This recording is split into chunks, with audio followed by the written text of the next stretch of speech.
William Gargan stars as Barrie Craig, confidential investigator.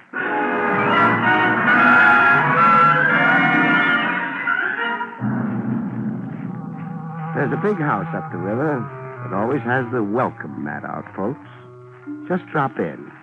Any old crime.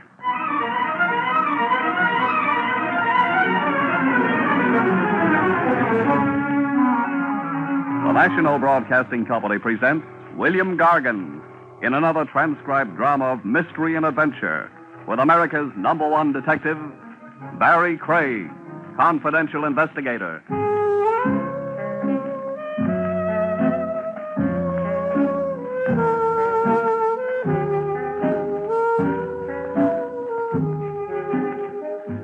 Barrie Craig speaking. The streamlined confidential operator keeps a case file with a nod to police regulations and with an eye to posterity. A book of memoirs someday, you figure. To show your grandchildren you were full of hustle yourself once upon a time. You keep a well-detailed file. Case number so-and-so, the nature of the crime, the principal actor, the outcome. And page 1 stating by who and just how were you pulled into the felony in the first place. Take the file in my hand right now, numbered 113. Who asked me into the case reads Father Neptune. Father Neptune, old man C. Case I worked gratis. The old man didn't even throw me a fish. I'd been at a sailing over to West Side Pier, seeing a friend off. I hung around the dock for a while, walking off the champagne and canopies, and wondering what there is about a lonesome river at night that makes the little man inside you cry. Well, about that time, Father Neptune decided to take my thoughts off me and transfer them to a mermaid and a drink. A drowning mermaid, the way it sounded. Where are you? Oh, December is a great month for a dip into the river if you're a polo bear, but in I went. Hey, grab a hold of me. Hey, I didn't say a stranglehold. Cooperate your rescue, lady, or I'll have to. Okay, much as I hate to.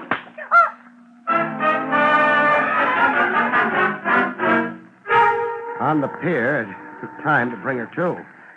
I worked her arms, pump handle style, and water sprayed from her like a fountain. She finally came around to join the battle of the sexes. You hit me. To break your stranglehold. It's in the book. What book? How to save hysterics from drowning themselves and the rescuer. Oh. You didn't have to hit me so hard. Oh, my jaw. Feel the welt. Got my brand on it now. B.C. B.C.? Barrie Craig. The initial man's ring I'm wearing left initials on your jaw. You're crazy. And cold. Yeah, me too. Pray it's pneumonia. Well, why that? There's no cure for a cold. So? There's a cure for pneumonia. Penicillin.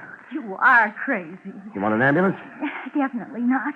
A police wagon? Don't you dare. Then what? Your place? Is that proper? How can I know?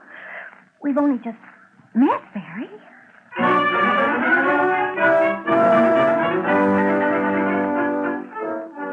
We got into dry things, and properly enough to rate a good conduct medal from the mayor. I got a hard, square look at my mermaid. Okay, a face and a figure that makes truck drivers water their whistles. Penny for your thoughts. I'm wondering. About? How many lies you're going to tell before you tell the truth. No more than I can help, I promise. Your name? Susan Lane. What made you go for a swim? But I can't swim. That's what I mean. I fell into the river by accident. I was walking and my foot caught on a loose board on the pier and... Start all over again. I wasn't pushed in. No? No. Fact is, I jumped in. Why? I'm like that. Peculiar. I get fed up with things. Things like? Nothing special, just life, men, the way the world is. I just get an uncontrollably morbid impulse, and then I'm sorry.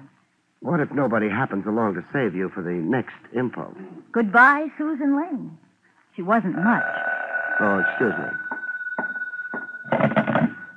Hello? Hello. Have I got the right party? Have you? Well, Well, I mean, are you the Joe who pulled the blonde out of the drink? The name isn't Joe. I followed you to your joint, white guy. And my phone number? Your name's in the bell, Barrie Craig, and your number's in the book. I see. Are you interested in hearing what I got to tell you? I've heard nothing so far. Well, open your ears, stupid. Hey, don't believe anything the dame tells you. I don't. What'd she tell you so far? That dill pickles make her hiccup. Okay, be a dope. All right. She said she'd attempted suicide. Baloney. She was tossed into the drink, picked up off the ground, and thrown to the fish. You know that? I saw. Where do you fit into this? We won't go into that. Another thing. Paste this song title in your hat. Sugarloaf Mama. Sugarloaf Mama. It's number one in the jukebox, you stupid. Where do you spend your nights? Standing up in a closet to improve my posture. Well, the song's the key to the whole deal with the girl. Now make like a detective. Goodbye.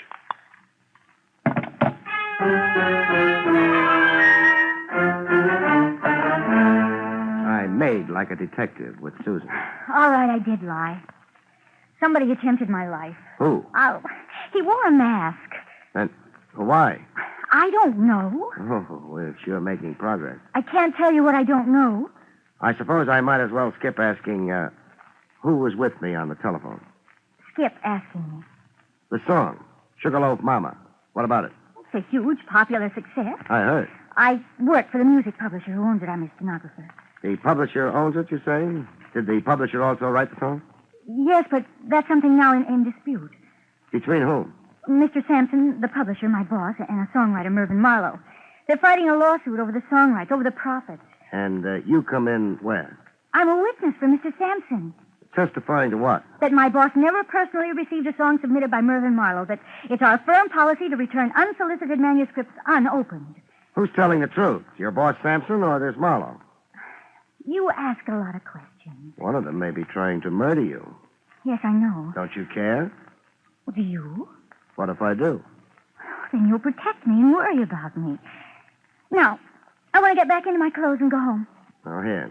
Your duds. The radiator steam dried them. Use the kitchen. Thanks. And don't forget this. This? Oh, my ring. Say, it's quite a rock. Don't be fooled. It's only a cheap Mexican diamond. I'd never believe it.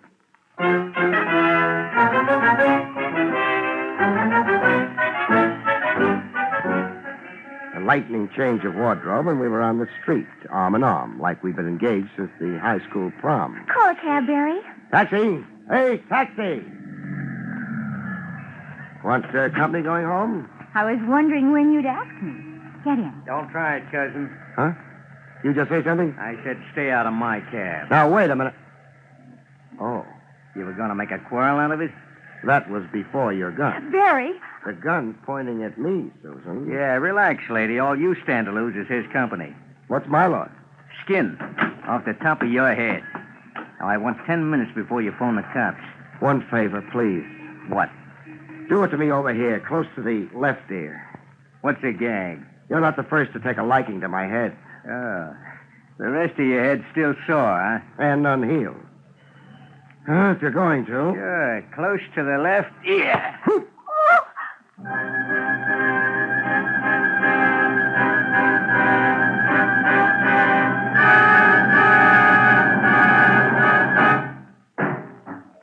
You fall down and you get up.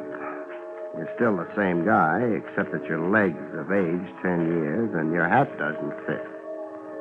While looking for a phone booth, I put one and one together. My anonymous caller and the kidnapping cab driver add up to one guy, the same guy.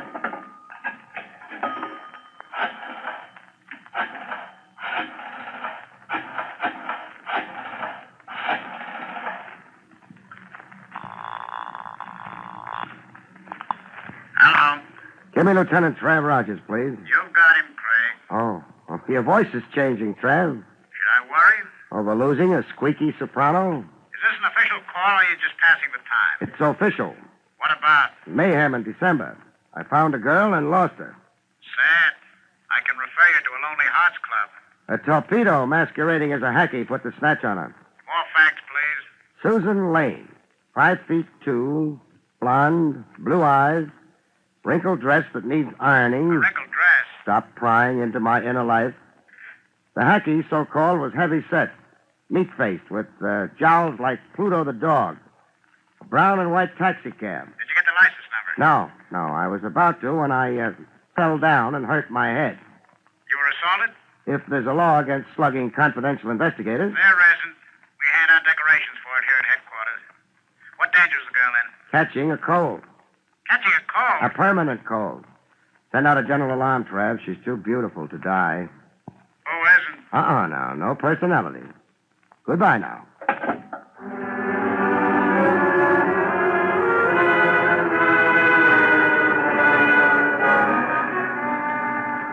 Eli Sampson, music publisher, occupied a building that looked like an inferiority complex.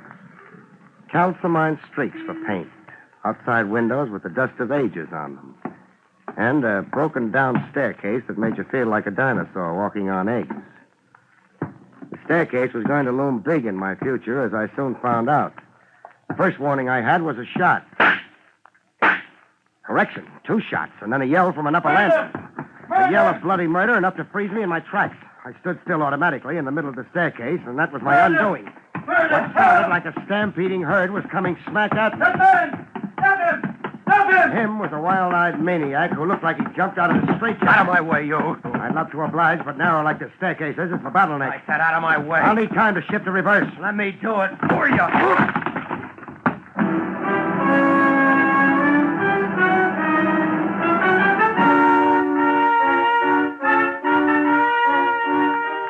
I got relocated in the world with splinters of railing stuck in me like toothpicks. And a guy standing solemnly over me. A janitor holding a mop and a soap bucket. A janitor out of a Mack Sennett comedy, flowing mustache and dressed in the top half of a cutaway, with a battered derby on his head, a brown derby. You seem fully recuperated, my boy. Not recuperated, only recovered. What was that railing tied together with? Pieces of string? Iron glue. I myself performed the repairs. Here, I'll help you up. Oh, don't bother. What are you made up for? You refer to my elegance? To the mop and the bucket. A temporary condition, my boy. The mare is down, the mare is up. Up, being? Stocks and bonds. Oh. I fluctuate as it fluctuates. You're staring at me? Yeah, trying to place you. I've seen that odd kisser of yours before. Along the stock exchange, perhaps? No. Who did all that shouting on the upper landing? It was me, summoning help. Who got shot? One Eli Sampson. The miscreant fugitive who butted you so unceremoniously. You'll get nuts in your tongue, Lemaire. Mind if I leave you for Sampson? Not at all. I'm in no mood to be interviewed today. The market is down.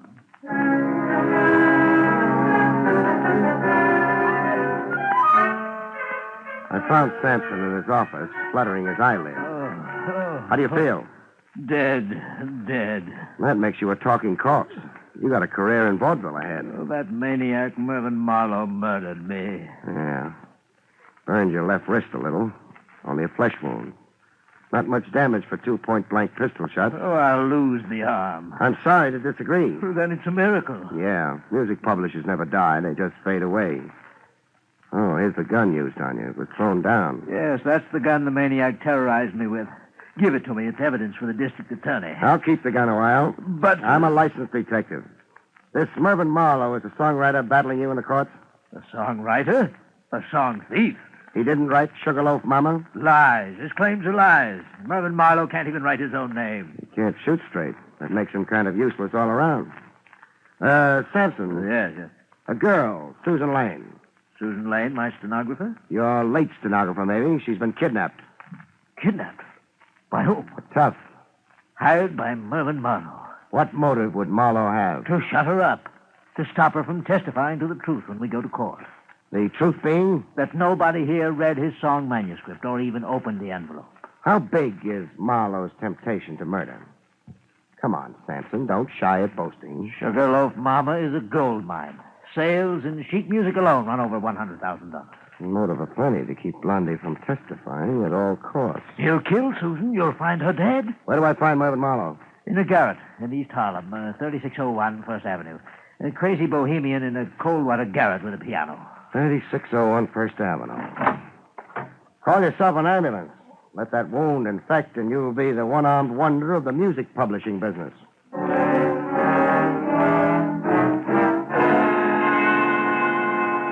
Before quitting the building, I looked up Lemaire, the janitor. I found him in the basement, washing up. Welcome to my humble quarters, my boy.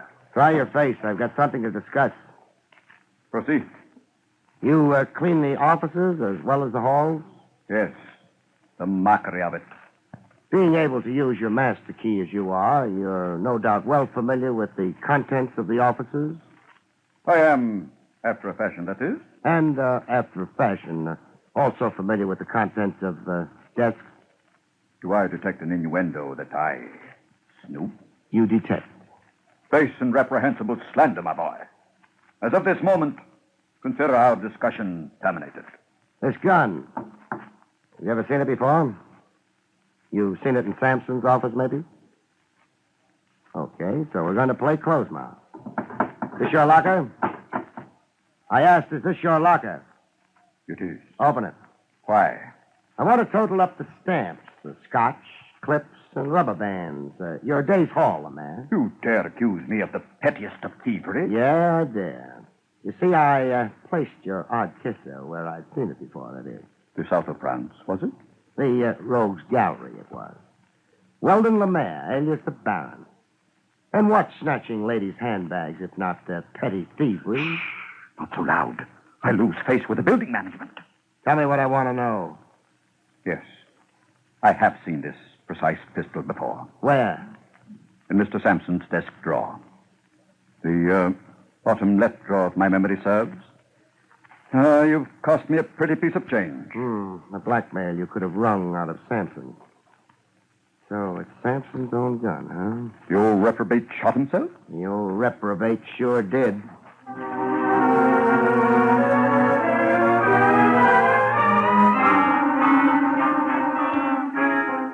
Visiting the rundown garret the songwriter Mervyn Marlowe lived in, I got a smell of trouble even before I asked in. Who's there? I didn't need X-ray vision to know a crackpot songwriter on the other side of the door was healed with a gun. Who's there? I want to talk to you, Marlowe. The door's unlocked. Come in. Come in and not hello to a gun. An old familiar situation. I came in, but with a bang. Oh! Marlowe was out cold with his fingers coiled around a gun. A gun I relieved him of.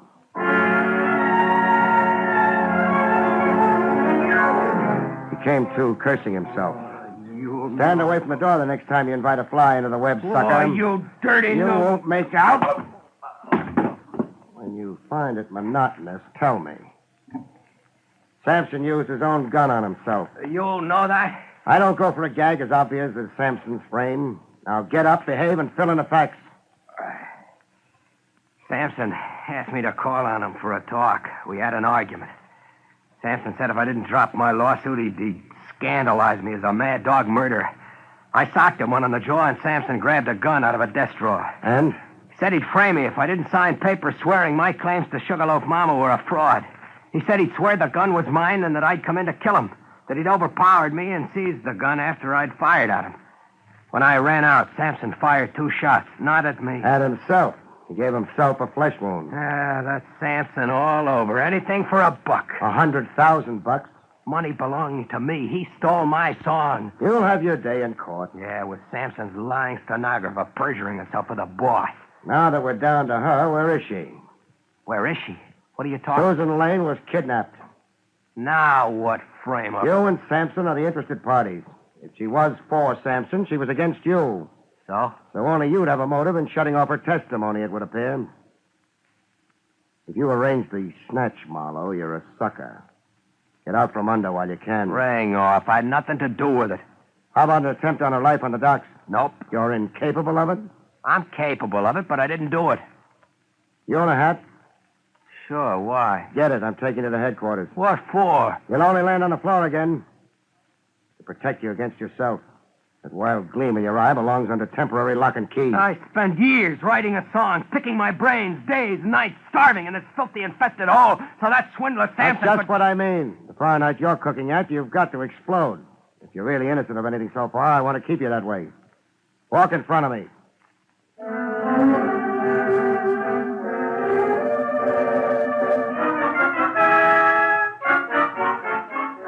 At police headquarters, Lieutenant Trav Rogers had sensational news. Susan Lane. We think we found her. Where? A shack up near Gun Hill Road overlooking the railroad yard. But how? Let's go get her, shall we? I'll tell you how another time.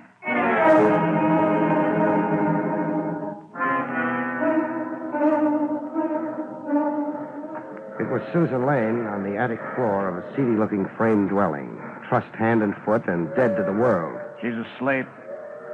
Here's how we were tipped to her whereabouts. The telephone? The receiver's off the hook. The girl squirmed enough to roll against it and knock the receiver off. The operator became suspicious and called police? Right. Help me untie her, Trev. I've got a pocket knife. Hey, Susan, wake up. Huh? Susan, it's me, Barrie. Oh, she seems dopey. An overdose of sedatives, I'd say. See how the pupils of her eyes dilate? Somebody figured that asleep she couldn't make a disturbance. Where am I? In the arms of the law, baby. I've never seen you this romantic, Craig. I've always had a soft spot for struggling stenographers. Let's all ride downtown now, huh?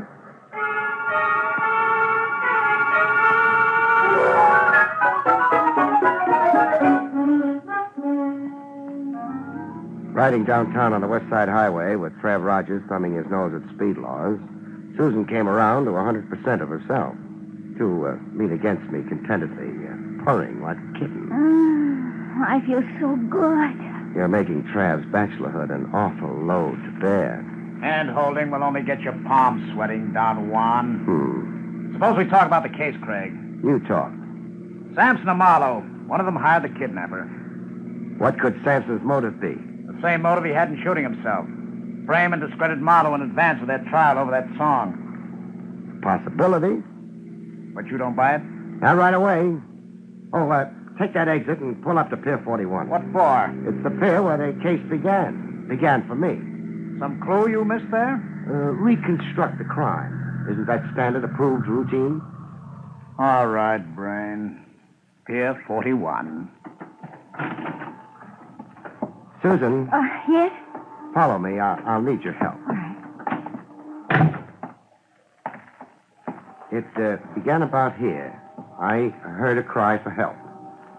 Is this about where you were when a masked somebody threw you into the river? Yes, I think so. Good. Now, let's reenact it. Stand facing the river. Yes. I'm the masked mister. I steal up behind you, grab a hold. Don't be ticklish. I hoist you into the air, so... Craig, do you have to be that realistic? Oh, I have to be. How else can I heave a cute little bundle like Susan into the drink? Craig, you maniac, she can't swim. Oh, can't she? But you saved her life in the first place. Yeah, that's what she wanted me to think. That was the hook, and I swallowed it. She can't swim, huh? Look at that Australian crawl. She swims like a fish. Yeah, good old will to self-preservation. I was counting on that to convict her.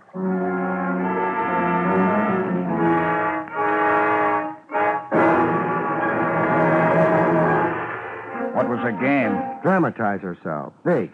Make out her life was being attempted. To bleed Samson for a big slice of those song profits. More than she's already got. Already got. When she climbs back on the pier, gander at a hunk of so-called Mexican jewelry she's wearing. Appraise the ring at Tiffany's and find out what a bonanza stenography can be for a smart girl. Samson gave her the ring? A down payment for her perjury. But if the blackmail was set up so good, why embellish it with phony attempts on her life? And the kidnapping. Fear. Marlowe could gun for her, for lying for Samson. Ditto Samson to keep her from telling the truth. The truth being that Marlowe wrote Sugarloaf Mama. So? So by making herself a police problem, or my problem, that is, she scared Samson and Marlowe from daring to harm her. Clever. Oh, here she comes. Oh, hello, baby. Oh, that was contemptible of you, Barry. A flaw in my character. So sorry. Just by the way, who was the atrocious kidnapper? Oh, my brother. Oh, I'm cold. where do you suggest we go? Your place? No, it really wouldn't be proper this time. I'd be pinched for sequestering police property.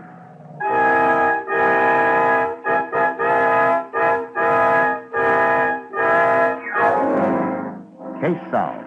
Only Trav Rogers didn't let me just walk away from it. At his insistence, I had it dragged down to headquarters to hunt and peck away at a typewriter. How's your detailed police report coming along, Barry? I'll be a month at it the way I type. Sad. Why are we so suddenly so clerical? Regulations. Section 6, paragraph 4, governing confidential operatives, states... Spare me. But why in such a confounded hurry? Why right away tonight? I've got flight tickets for St. Nick's. Susan Lane's under arrest. Thanks to you. I can't just book her, not without a precise stipulation of charges. Then get me a competent typist. Sorry, they've all gone home. Patience, Barry. Just put one word after another. All this for a case I worked without a fee yet. Oh, by the way. What? Speaking of fees, the fact is Miss Lane was sporting enough to worry about that. Are you kidding? No, I'm not. She said you were working for her, even though it did boomerang for her. She hates to see you go empty-handed, she says. Sweet of her. Isn't it? Lacking funds, she gave you her dearest possession, her finest jewel, this ring. Hey. Why, Trev, the rock's worth 5 G's if it's a penny. I'm sure. And now, if you'll hand it back. Hand it back? What for? Regulations governing extorted property. The girl, unfortunately, came by the ring dishonorably. You kill yourself. Good night, folks. See you next week.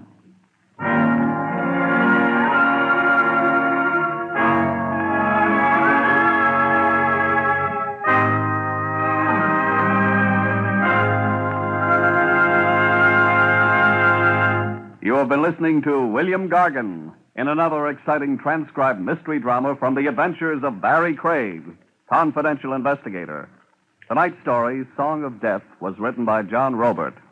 Next week, it's the strange story titled Death of a Private Eye, about which Barrie Craig has this to say. Next week, I'm hired to help a man pay a visit, but discover instead that my client has a visitor first. That visitor being death. See you next week, folks.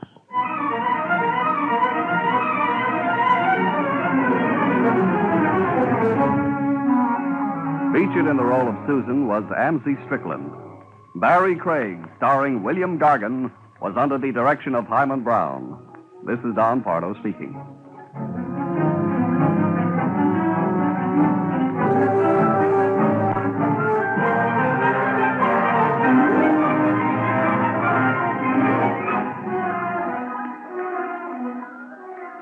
Now enjoy Meredith Wilson's Music Room on NBC.